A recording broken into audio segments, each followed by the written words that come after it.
Queridos irmão Jorge Cardoso, aqui no Vivendo em Graça.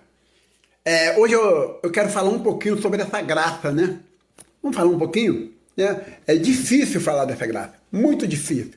Mas se torna fácil quando você começa a entender as 14 epístolas de Paulo. Para isso, você tem que começar a entender as 14 epístolas de Paulo, de Romanos a Hebreus.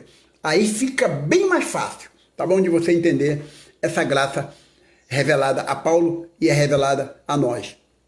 Vamos lá. Quero te pedir já que nos ajude aí no canal, nos ajude da melhor maneira, curtindo, comentando, seguindo o canal.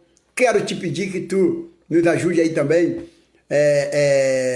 no canal Democracia Espiritual. Claro, né? Ajudar lá o nosso irmão Carlos Gomes.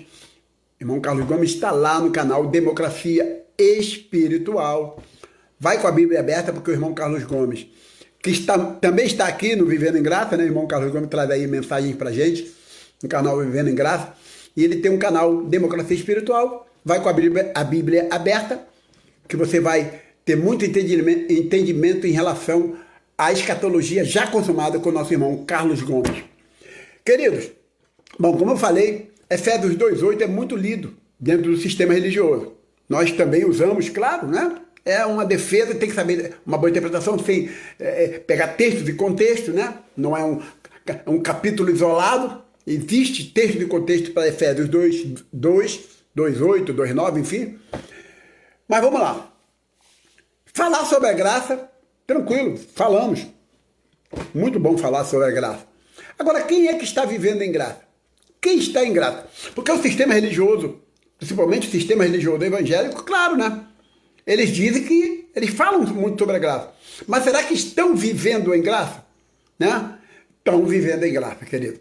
Eles estão em graça. Mas estão vivendo a graça. Né? Eles estão participando da graça. Eles estão em graça, tá bom? Vamos entender. Todos estamos em graça. A graça foi para todos. Não existe um povo... claro, nós sabemos... Temos aí a consciência dos eleitos e não eleitos, mas se tratando da igreja de Cristo, a graça é para todos. Tem aquele, a graça não é para você, a graça não é para o batista, a graça é só para o assembleiano, a graça não é... Não, a graça é para todos. Mas quem vive essa graça? Quem está vivendo essa graça? Quem está tendo entendimento dessa graça?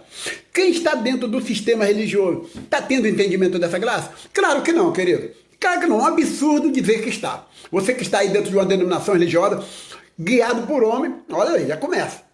Já saiu da graça. O apóstolo Paulo, ele falou, já perto da sua morte, o seguinte: entrarão homens no meio de vocês que não vão ter piedade de vocês. Então presta atenção.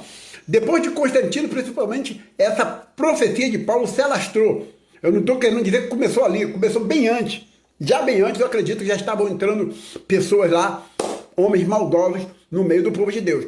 Mas em Constantino se concretizou, né, com aquela ação ali que muitos cristãos aí aplaudem, né? Eu não dou aplausos para isso, claro, né? Jamais, porque hoje eu entendo a história, tenho entendimento de alguns assuntos, eu não vou aplaudir Constantino, Lutero, isso aí para mim também, tudo aí foi uma grande armadilha no meio do povo de Deus, da igreja de Cristo.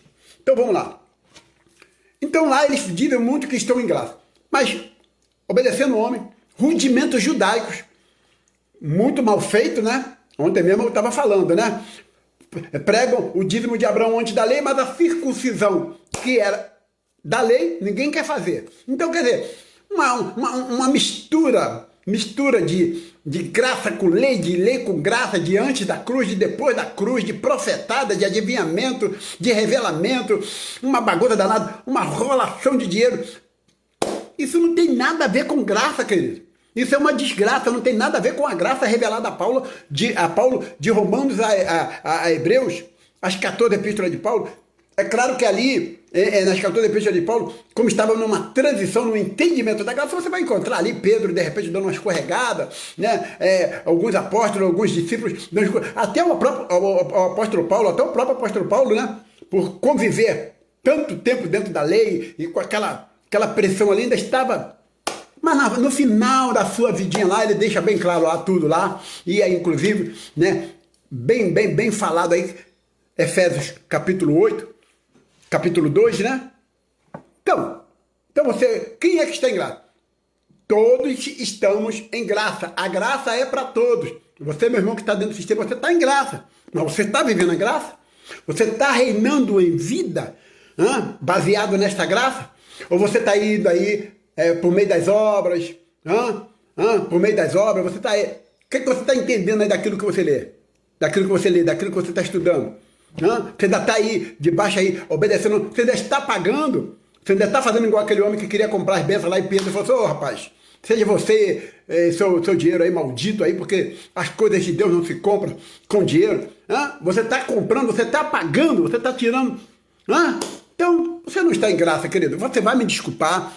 Aliás, você não está vivendo a graça. De vez em quando a gente vai dar uma escorregada aqui, porque até isso a gente ainda está aprendendo. Não, você está em graça, mas você não está vivendo essa graça. Você não está se deixando permitir viver essa graça, reinar em vida. Desculpa, mas não está. Todos que estão dentro de um sistema religioso evangélico não tem nada a ver com salvação. A salvação não tem nada a ver. Só que você vai ser salvo, você vai reinar na sua eternidade, mas enquanto você estiver aqui, você não vai reinar em vida, você não vai viver essa graça. Você vai viver sobre debaixo de julgos, com fardo pesado, com jugo machucante, dessa maneira que você vai viver. Tá bom, querido? Então, que Deus nos abençoe. Todos estamos em graça, mas vamos tentar viver essa graça, reinar em vida. Saia fora dessa bagunça religiosa. Que Deus nos abençoe, queridos.